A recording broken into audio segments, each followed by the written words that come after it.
Alléluia. Avant que le Seigneur Jésus n'arrive, Dieu a envoyé qui? Jean-Baptiste. Première parole de Jean-Baptiste, dansez, amen. Repentez-vous. Et quand Jean a été arrêté, Jésus commence son ministère. Première parole de Jésus, louez, dansez, amen. C'était repentez-vous.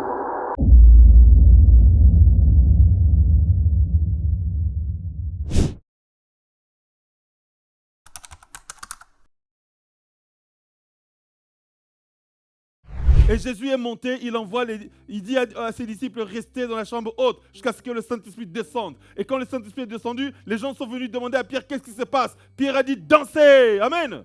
Il a dit quoi? Repentez-vous. Le message de la Bible, de la Genèse à Apocalypse, c'est repentez-vous. Genèse, l'homme a péché. Mais pour revenir à Dieu, c'est la repentance, frères et sœurs. Repentance qui veut dire quoi? Implorer le pardon de Dieu pour ses péchés et changez-vous, transformez-vous, fouillez le péché, vivez dans la sanctification et alors vous verrez Dieu. Alléluia. Comme il y avait le péché, la parole est devenue rare. Aujourd'hui, la parole est devenue rare. Aujourd'hui, c'est des danses et des prophéties. La Bible dit, il envoya sa prophétie et guérit. Amen. Hein? Il envoya quoi? Sa parole.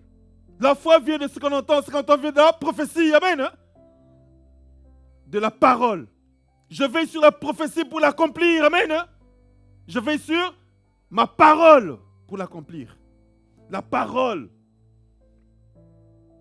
Moi, j'ai déjà rencontré quelqu'un, je ne sais même pas si c'était un homme ou pas, dans le tram, qui est venu s'asseoir à côté de moi. J'ai déjà parlé de ça. Quand je l'ai vu, grand comme les joueurs de basket. Grand, c'était un noir, pieds nus. Je l'ai vu monter là, devant, moi j'étais derrière. Il est venu juste s'asseoir à côté de moi. Et pendant qu'il venait, le Seigneur me dit, regarde ses pieds. Et ses pieds sans chaussures, pieds nus. Et il s'est vu, il s'est mis... Et mon cœur a commencé à... Il y a eu des palpitations. Je dis, il faut que je commence ici. C'est pas normal. J'ai ouvert ma Bible. Enfin, j'avais mon téléphone. Je suis allé directement à Apocalypse chapitre 12. À partir du verset 7, je savais qu'il allait fuir. J'ai commencé, je lisais, j'ai murmuré en fait. Apocalypse chapitre 12, verset 7. Il y eut guerre dans le ciel. Michel et ses anges combattirent contre le dragon. Et donc ses anges combattirent. Mais ils ne furent pas les plus forts. Et leur place ne fut plus trouvée dans le ciel. Il fit précipiter le grand dragon, le serpent ancien appelé le diable. J'ai commencé comme ça. Et je dis, il va fuir. Et je continue. Et puis je le vois s'élever, paf, qui va de l'autre côté. Alléluia. Et j'entendis dans le ciel une voix forte qui disait, maintenant le salut est arrivé, ainsi que la puissance, le règne de notre Dieu et l'autorité de son Christ. Dès que j'ai dit ça, il s'est levé. Il a fui. La parole, c'est l'épée de l'esprit. La parole, c'est comme un marteau. La parole de Dieu est comme un marteau, comme le feu est un feu. Et la parole de Dieu, c'est l'épée de l'esprit. Le diable ne résiste pas à la parole de Dieu. Mais si vous dansez, il danse avec vous. Si vous n'êtes pas dans la sanctification, il danse. Moi, j'ai déjà entendu quelqu'un, on l'appelle pasteur. Je vais pas dire son nom. Il a dit qu'il était à Paris. Il était dans sa chambre, il est sorti de son corps. Il est allé là où il y avait une réunion de l'église. L'équipe de louange était en train de louer. Il a dit, j'ai loué avec eux. Donc ils étaient là, ils étaient 20, mais ils ne savaient pas qu'il y avait une 21e personne qui était là, qui est venue, qui est sortie de son hôtel, de son corps. Il a dit, j'ai encore la vidéo chez moi à la maison. J'ai déjà partagé à quelques personnes qui sont ici d'ailleurs.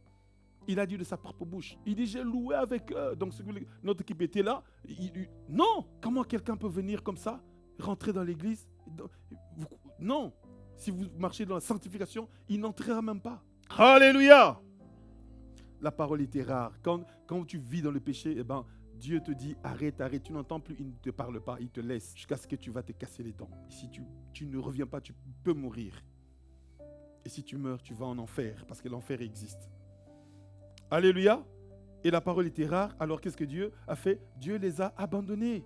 Et si nous allons dans Samuel chapitre 4, on va voir que les Philistins les ont vaincus. Les Philistins les ont vaincus. Non seulement ils les ont vaincus, mais ils sont entrés dans le temple, ils ont pris même l'arche de l'alliance. Alléluia.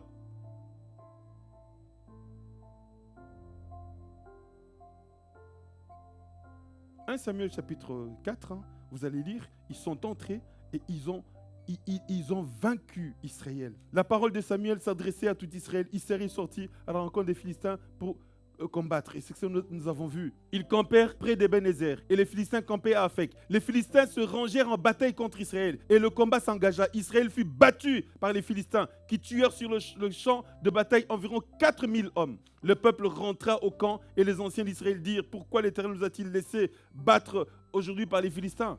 Et ils ont dit: voilà, on va maintenant aller avec l'arche. Ils ont pris l'arche, ils sont allés. Même avec l'arche, on les a battus et ils ont pris l'arche. Pourquoi l'Éternel nous a-t-il abandonnés? Mais parce que vous vivez dans le péché. Dieu ne vit pas n'est pas là où se trouve le péché. Dieu ne veut pas glorifier son nom dans le péché. Voilà pourquoi ils ont été battus. Beaucoup de gens sont malades parce qu'ils abandonnent Dieu. Ils reçoivent des maladies parce qu'ils abandonnent Dieu. Je viens à l'église, mais je vis dans le péché. Et les problèmes sur problèmes parce qu'on vit dans le péché. Voilà, les Philistins ont même pris l'arche. Chapitre 5, 1 Samuel chapitre 5, les Philistins prirent l'arche de Dieu et ils la transportèrent d'Ebenezer à Asdod. Ils ont pris l'arche de l'Éternel. Ils l'ont amenée chez eux. Israël a pris l'arche. Ils ont dit: on nous a vaincus parce qu'il n'y avait pas l'arche. Maintenant, allons avec l'arche de Dieu. Parce que l'arche symbolise la présence de Dieu. Mais Dieu n'était pas avec eux. Être dans l'église, ça symbolise quoi? Il dit: là où 2 ou 3 sont assemblés à mon nom, je suis au milieu d'eux. Amen, hein? Là où 2 ou 3 sont assemblés à mon nom, je suis au milieu d'eux, dit Jésus-Christ. Mais si vous allez dans Apocalypse chapitre 3, au verset 20, la Bible dit, l'église de la Odyssée, on dit, Jésus était où? À la porte, il frappait. L'église est là, mais Jésus n'est pas là. Si vous vivez dans le péché, ne pensez pas que Jésus est avec vous. Non, il est saint, il règne, il se manifeste là où il y a la sanctification, pas là où il y a le péché. Là-bas, ils sont allés avec l'arche et les Philistins les ont vaincus. Ils ont pris encore l'arche. Mais ce qu'il y a de bien, c'est qu'ils ont pris l'arche. Ils ont mis l'arche dans la maison de leur Dieu qui s'appelait Dagon. Vous pouvez lire à partir du verset 1 jusqu'au verset 5. Ils ont pris l'arche, ils ont mis dans la maison de leur Dieu, leur idole qui s'appelle Dagon. Et le matin, ils vont là-bas, ils trouvent Dagon tombé par terre, face contre terre. Ils relèvent Dagon et ils reviennent le lendemain, Dagon coupé en morceaux. Donc, la présence de Dieu se manifestait, mais dans le combat, Dieu ne s'est pas manifesté. Alléluia. Donc ça veut dire que, mon frère, il y a des gens qui comptent sur leur gris-gris, qui comptent sur leurs idoles. Eh bien, notre Dieu est super. Les idoles ne sont rien du tout. Dieu leur a montré que les idoles ne sont rien. Dagon, face contre terre, et puis Dagon brisé en morceaux. Donc quand tu as Christ, tu n'as pas à craindre les sorciers, les magiciens, les marabouts. Pas du tout. Parce que tu as le Tout-Puissant avec toi. Alléluia. Et qu'est-ce que ça veut dire avoir Christ? Christ est la parole. Quand tu as Christ, tu vis dans la parole de Dieu. Amen. C'est alors que tu vas voir la puissance de Dieu. Il y a des gens qui sont venus, qui sont allés chasser des démons au nom de Jésus. Ils sont allés, ils ont dit, des fils de Séva, ils ont dit, voilà, toi, nous te chassons au nom de Jésus-Christ que Paul prêche. Les démons ont répondu: nous savons qui est Christ. Nous savons qui est Paul, vous qui êtes vous. Et ils les ont frappés. Ils ont fui nus. Alléluia. J'ai entendu cette histoire-là. Des sœurs qui sont allées prier dans un hôpital ici pour quelqu'un qui était malade. Ils ont commencé à faire des prières d'autorité. Et puis, il y a une manifestation démoniaque. Les démons s'est levé donc au travers de la personne. Ces sœurs ont fui dans le couloir de l'hôpital.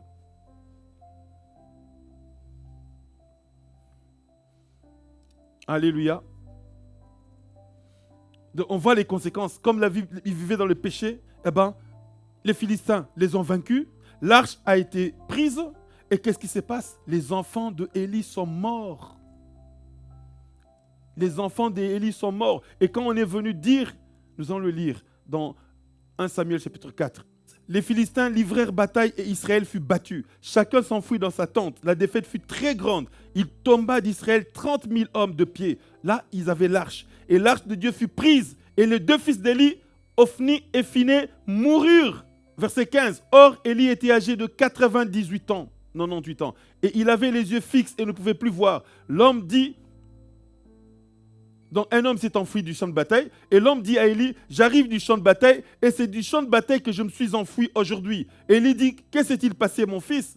Celui qui apportait la nouvelle dit en réponse: Israël a fui devant les Philistins et le peuple a éprouvé une grande défaite. Et même tes 2 fils, Ophni et Phiné, sont morts. Et l'arche de Dieu a été prise. À peine eut-il fait mention de l'arche de Dieu qu'Élie tomba de son siège à la renverse à côté de la porte. Il se rompit la nuque et mourut. Car c'était un homme vieux et pesant. il avait été juge en Israël pendant 40 ans. Amen. Hein?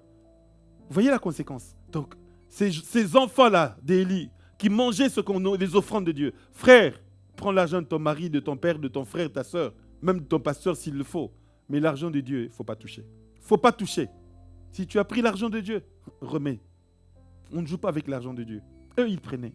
Ils jouaient avec ça. Ils travaillaient dans le temple, ils faisaient dans l'impudicité. Volaient l'argent de Dieu. Eh bien, ils sont morts. Et quand on est venu annoncer à leur père que ses enfants sont morts et que l'arche a été prise, le père aussi est mort. Parce que le père laissait faire. Ne laisse pas tes enfants se comporter n'importe comment. Surtout dans l'église. Apprenez à vos enfants à respecter la présence de Dieu. À respecter les choses saintes. Communiquez-leur cela. Pour leur bien, pour votre bien aussi. Parce que vous rendrez compte à Dieu aussi. Si vous avez de la négligence avec vos enfants. Amen. Alors, malgré la présence de l'arche, il y a la défaite. Malgré qu'on va à l'église, il y a la défaite, il y a la souffrance. Parce qu'on n'est pas dans l'intimité de Dieu. On ne vit pas dans la crainte de Dieu. On vit dans le péché. Israël a vaincu malgré la présence de l'arche. Moi, j'ai entendu quelqu'un qui m'a dit un jour que quand elle dort, c'est une sœur, elle dort et met la Bible sous son oreiller. La Bible ne protège pas. La Bible, c'est ça. Ce n'est pas la parole de Dieu. C'est un livre. C'est ce qui est à l'intérieur qui est la parole de Dieu. Quand tu te nourris de ce qui est à l'intérieur, tu as la puissance de Dieu. Mais ça, c'est un livre.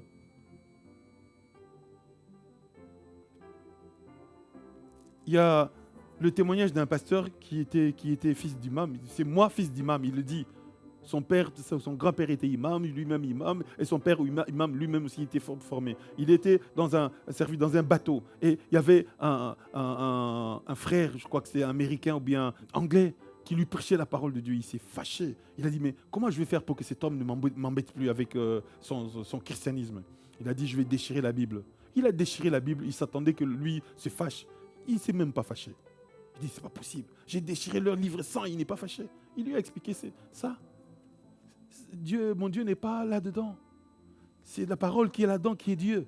Ça, c'est un livre. Il a été touché par ça d'abord. Et puis, il a voulu connaître ce livre. Il a vu la puissance du livre. Il s'est converti. Il est pasteur aujourd'hui. Tu peux dormir avec ça, ça ne fera rien. Alléluia.